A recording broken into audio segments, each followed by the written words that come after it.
کہتا ہے 15 منٹ ایک دن میں ہنسی مذاق کیا کرو، ہنستے رہا کرو 15 منٹ، تو پھر آپ ہارٹ اٹیک سے بچ جائیں گے، آپ کا ڈپریشن چلا جائے گا، پریشر چلا جائے گا۔ تو بائبل مقدس کے اندر اس بات کو پہلے سے بیان کیا گیا ہے۔ امثال کی کتاب 17واں باب 22ویں آیت کے اندر لکھا ہے، شادمان دل شفا بخشتا ہے۔ ہاللیلویہ! خوش رہنے والا دل کیا بخشتا ہے؟ شادمان دل شفا بخشتا ہے۔ ڈاکٹر ملر میری بات اگر سن رہا ہے تو بس سن لے، بائبل نے یہ پہلے ریسرچ کر دی تھی کہ شادمان دل شفا بخشتا ہے۔ دل کی شفا حاصل کرنی ہے، دل کو خوش رکھنا شروع کرے، ہارٹ اٹیک ہوگا ہی نہیں۔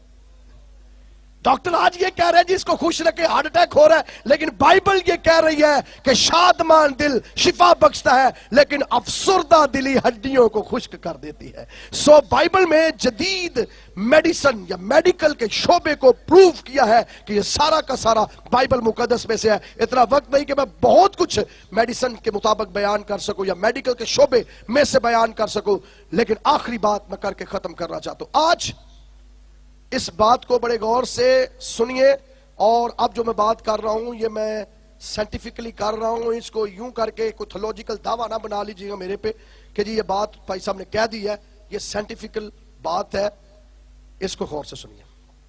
آج سائنس یہ دعویٰ کر رہی ہے کہ جی ہم جب اوپر گئے ہیں سپیس پہ تو ہم فضا میں سپیس میں زندگی کے آثار ڈھونڈ رہے ہیں، اور یہ سائنسدان ریسرچ کر رہے ہیں، اور وہ کہتے ہیں کہ آثار کب نظر آئیں گے؟ جب ہمیں کسی جگہ پر پانی مل جائے گا۔ ایسا ہی ہے جی، وہ کہتے ہیں پانی کہیں نہ کہیں ہوگا تو وہاں پر ضرور زندگی ہوگی، اور جہاں پانی مل جائے گا وہاں زندگی بھی ہمیں مل جائے گی۔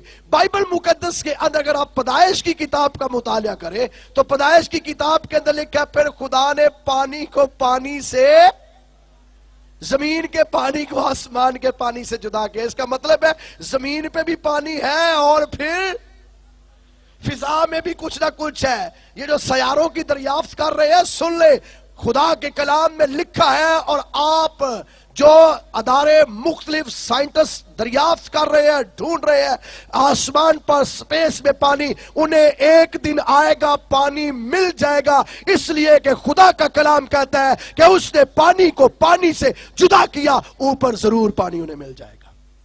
دوسری بات یہ دعوے کے طور پر، ایک پیشن گوئی کے طور پر بھی ہے، کیونکہ بائبل میں یہ لکھا ہے، بائبل میں یہ لکھا ہے اگر وہ ڈھونڈ رہے ہیں پانی کو تو مل جائے گا، کیونکہ پانی کو پانی سے جدا کیا گیا ہے۔ دوسری بات وہ کہہ رہے ہیں کہ اوپر ہمیں زندگی ڈھونڈ رہے ہیں، ہم سپیس کے اندر زندگی ڈھونڈ رہے ہیں۔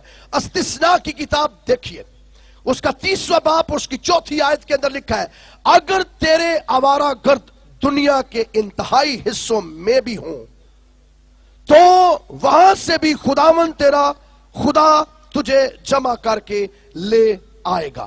خدا اسرائیل کے ساتھ کلام کر رہا ہے کہ آوارہ گرد دنیا کے انتہائی حصوں میں، لفظ دنیا کے لیے عبرانی زبان کے اندر جو لفظ استعمال ہوا ہے اور اس کا جو ترجمہ ہے، دنیا کا ترجمہ یہاں پر آسمان ہے۔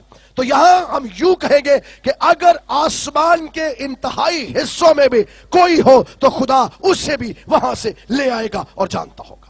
اس کا مطلب ہے اس دنیا کے علاوہ بھی کوئی دنیا ہے، اس دنیا کے علاوہ بھی کوئی مخلوقات ہوں گی، اس دنیا کے علاوہ بھی کوئی نہ کوئی اور سپیس کے اندر مخلوق ہوگی۔ اور آگے یسایہ کی کتاب میں لکھا ہے 24ویں باب کی 21ویں آیت میں، اور اس وقت یوں ہوگا کہ خداوند آسمانی لشکر کو آسمان پر اور زمین کے بادشاہوں کو زمین پر سزا دے گا۔ اس وقت عدالت کے دن خداوند آسمانی لشکر کو آسمان پر اور زمین کے بادشاہوں کو زمین پر سزا دے گا۔ اور افسیوں کے خط کے اندر لکھا ہے، ہمارا مقابلہ روحانی فوجوں سے جو کہاں رہتی ہے؟ سپیس میں۔ آسمانی مقاموں کی بات ہو رہی ہے، سپیس کی بات ہو رہی ہے، جو کہاں رہتی ہے؟ سپیس میں رہتی ہے، آسمان میں رہتی ہے۔ اس کا مطلب یہ ہے کہ مخلوق سائنسدان فضا میں، سپیس میں ڈھونڈ رہے ہیں، اور ایک وقت آئے گا اگر انہیں مخلوق مل رہی ہے تو وہ بائبل کے مطابق ہے، بائبل کے اندر لکھا ہے، اوپر پانی بھی ہے، اوپر سپیس کے اندر مخلوق بھی ہے، لیکن انسان نہیں ہے۔ توجہ کیجئے، میں نے پھر کہا